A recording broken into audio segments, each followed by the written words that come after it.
If you haven't watched the first story yet, watch that first, because this happened right after I checked the door.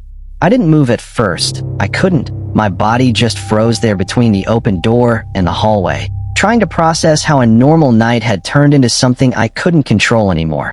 Because just minutes ago, I was sitting on the couch watching a movie, thinking the scariest thing I'd deal with was something on a screen. But now I was standing in my own house, staring at someone outside who wasn't supposed to be there, while hearing someone else inside who had no right to be there either.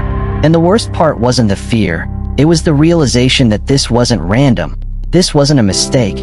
This was something that had already been set in motion before I even noticed anything was wrong. And now I was in the middle of it with no clear way out. Before we go any further, let me know in the comments where you're watching from. We'd love to hear from you, and don't forget to hit that subscribe button so you never miss any of our upcoming videos. The person outside didn't move, didn't speak, just stood there facing me like they had all the time in the world.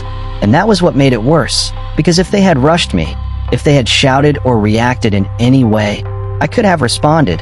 I could have made a decision based on urgency, but this felt controlled, patient, like they already knew how this would play out. And slowly I started stepping backward, away from the door, back into the house, even though every instinct told me that was the wrong direction, because outside no longer felt like freedom.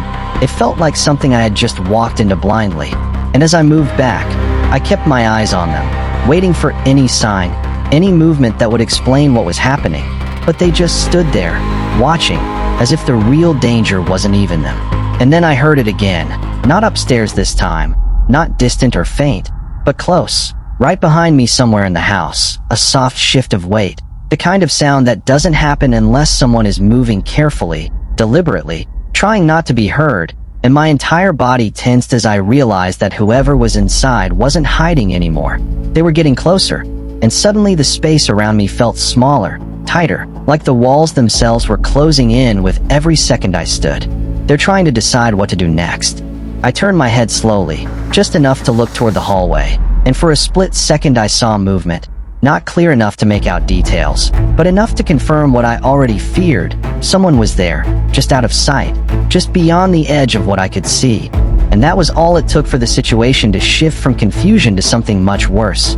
Because now I wasn't guessing anymore. I wasn't imagining things. I knew there was someone inside with me, and I knew they were close. My heart started racing so hard it felt like it was drowning everything else out. And I realized standing still wasn't an option anymore, because every second I waited was a second they were getting closer. So I made a decision without fully thinking it through. I turned and ran straight toward the door, toward the person outside, because even if that was a risk, it was still movement. It was still a chance to break out of whatever was happening inside that house. For a moment, it worked. I pushed past them, not even looking at their face, just focusing on getting away, and I ran into the street as fast as I could, my feet barely touching the ground, my mind still catching up with what was happening. And I didn't stop, not until I had put distance between myself and the house, not until I felt like I could finally breathe again. When I finally stopped, I bent forward, trying to catch my breath, my hands shaking so badly I could barely keep them steady. And for a moment, I let myself believe I was safe, that whatever had just happened was behind me now, that I had made it out before things got worse. But something didn't feel right. Something about the silence around me didn't match the situation I had just escaped from. Because if someone had been inside that house, if someone had been waiting outside, why wasn't anyone following me? Why wasn't there any sign of movement, any indication that they cared that I had just gotten away? So I looked back, and that was when everything shifted again. The house looked completely normal, quiet, unchanged, like nothing had ever happened, like I had imagined everything. But the front door was still open, and just inside the doorway, barely visible in the darkness, there was a figure, standing still, watching me from a distance that suddenly felt much closer than it should have been. They didn't step out. They didn't move. They just stood there, waiting.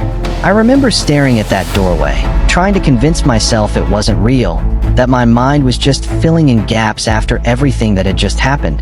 But deep down I knew better, because that same feeling I had ignored earlier, that quiet warning that something wasn't right, was back again, stronger this time, clearer, and it wasn't telling me to go back. It wasn't telling me to investigate. It was telling me to stay as far away from that house as possible. Later, when everything settled down, when my parents came home and the police were called, they checked everything, every room, every door, every window, and they found nothing. No signs of forced entry, no broken locks, no footprints, nothing that proved anyone had been there at all. And that should have made me feel better. It should have reassured me that whatever I experienced wasn't real. But it didn't, because I knew what I saw.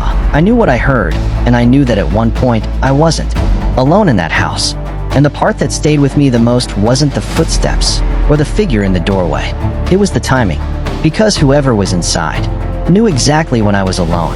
I never stayed home alone after that, not without checking every door, every corner, every shadow twice. And even now, there are moments when I think about that night, about how easily it could have gone differently, how one small decision, opening a door, stepping outside, could have led to something much worse, something I might not have been able to walk away from. And sometimes I wonder, if I had waited just a few seconds longer, if I hadn't run when I did, would I have seen their face? Or would I have never made it out at all? What would you have done in that situation? Would you have stayed inside or taken the risk and run? Let me know in the comments. And if this story kept you on edge, make sure you like this video, subscribe, and turn on notifications, because the next story I'm about to share goes even further than this one.